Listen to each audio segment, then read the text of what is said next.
আসসালামু আলাইকুম কলিজার ভাই ও বোনেরা, তাবাসসুম ব্লগে আরও একটি ভিডিও আপনাদের মাঝে শেয়ার করলাম। আজকে আপনাদের মাঝে দেখাবো বিরিয়ানির রান্না। আমার মা কিভাবে বিরিয়ানি রান্না করে, মায়ের হাতের বিরিয়ানি, চলেন দেখে নিই। তো প্রথমে কড়াই দিয়ে দিয়েছে, কড়াইতে তেজপাতা, কাঁচামরিচ, পেঁয়াজ দিয়ে দিছে। এখন এগুলো ভালোভাবে ভেজে নিবে। এর ভিতরে জিরাও দিয়ে দিছে। এখন এটা ভাজা শেষ, এর ভিতরে মশলা দিয়ে দিচ্ছে। এর ভিতরে আছে আদা বাটা, রসুন বাটা, জিরা বাটা, বাদাম বাটা, সমস্ত বাটা মশলা। আমাদের এগুলো ব্লেন্ডার করে নিছে, আমাদের সুবিধার্থে অনেক রান্না হয় তাই, আর বেটে নিলে কিন্তু স্বাদ বেশি হয়। এখন এই বাটা মশলা দেওয়া শেষ, এরপর গুঁড়া মশলা দেওয়ার পালা। এখন শুকনা মরিচের গুঁড়া দিয়ে দিল। এরপর পরিমাণ মতো নুন দিয়ে দিবে, আপনারা আপনাদের স্বাদ অনুযায়ী নুন দিয়ে দিবেন। শুকনা মরিচের গুঁড়া আর নুন দেওয়া শেষ। এখন অল্প পানি দিয়ে দিল যাতে গুঁড়া মশলাটা পুড়ে না যায় বা কড়াইয়ের নিচে লেগে না যায়। এখন এটা ভালোভাবে কষিয়ে নিবে। এই কষানোর ভিতরে তরকারির স্বাদ। আর এখন মাংসের মশলা দিয়ে দিল। এর ভিতরে কিন্তু সকল মশলা দেওয়া থাকে, প্যাকেট মশলা বাজার থেকে কেনা। তো এখন এটা ভালোভাবে নাড়াচাড়া করে নিবে। আর এই মশলাটা কিন্তু অনেকক্ষণ ধরে কষিয়ে নেওয়া হবে, যত কষানো হবে তত স্বাদ হবে। মশলাটা কষিয়ে নেওয়া শেষ। এখন এর ভিতরে ফ্রিজে ছিল গরুর মাংস, এগুলো ফ্রিজ থেকে বের করে রাখছিল ধুয়ে, এরপরে দিয়ে দিছে। মাংসটা ভালোভাবে কষাবে, মাংসর ভিতর কিন্তু কোনো পানি দিবে না। এই মশলাই মাংসটা কষানো হয়ে যাবে, আর মাংসর ভিতর থেকে যা পানি বের হবে এই পানিতেই মাংসটা কষানো হবে। এর ভিতরে কিন্তু এখনও অনেক মশলা দেওয়া বাকি আছে, এটা একসাথে মিক্সড করে নিচ্ছে এই মশলার সাথে। আর কেউ কড়াই দেখে কিছু মনে করবে না, আমাদের প্রতিদিনের রান্না আপনাদের মাঝে শেয়ার করি। কড়াই এত বড় চুলায় এমনি কালি হয়ে যায়।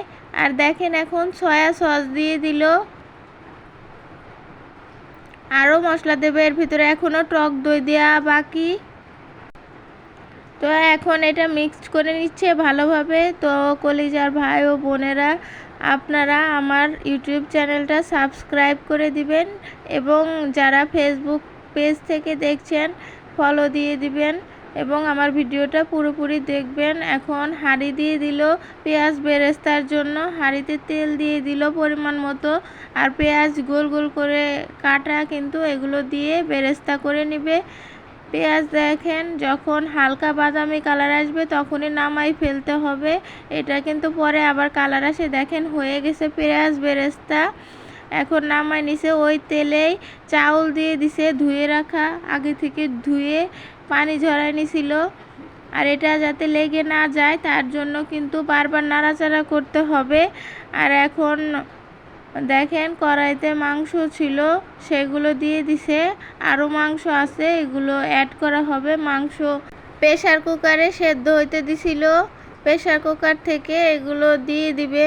মাংস দেয়া হচ্ছে দেখেন। এর ভিতরে কিন্তু টক দইও দেওয়া শেষ।